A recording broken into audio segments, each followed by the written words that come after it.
30 ଲକ୍ଷ ଟଙ୍କା ମୂଲ୍ୟର ନାମୀଦାମୀ କମ୍ପାନୀ ନକଲି ଘଣ୍ଟା ଜବତ, 4 ଗିରଫ। ପ୍ଲାଣ୍ଟ ସାଇଟ୍ ପୋଲିସର ଚଢ଼ାଉ ଜାରି। ନାମୀଦାମୀ କମ୍ପାନୀର ନକଲି ଘଣ୍ଟା ଏବଂ ଯନ୍ତ୍ରାଂଶ ବ୍ୟବସାୟ ରାକେଟର ପର୍ଦ୍ଦାଫାଶ କରିବାରେ ରାଉରକେଲା ପ୍ଲାଣ୍ଟ ସାଇଟ୍ ଥାନା ପୋଲିସକୁ ମିଳିଛି ବଡ଼ ସଫଳତା।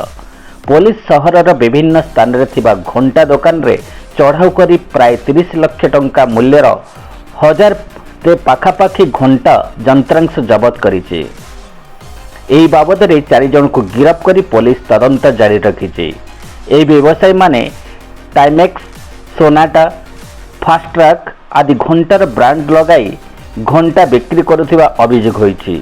ବିଭିନ୍ନ ଘଣ୍ଟା କମ୍ପାନୀରୁ ଅଭିଯୋଗ ପାଇଲା ପରେ ପୋଲିସ ସହରର ଏହି ଘଣ୍ଟା ଦୋକାନୀମାନଙ୍କ ଉପରେ ଚଢ଼ାଉ କରିଥିଲେ।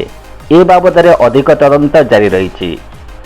ରାଉରକେଲାରୁ bureau report, Odisha city news.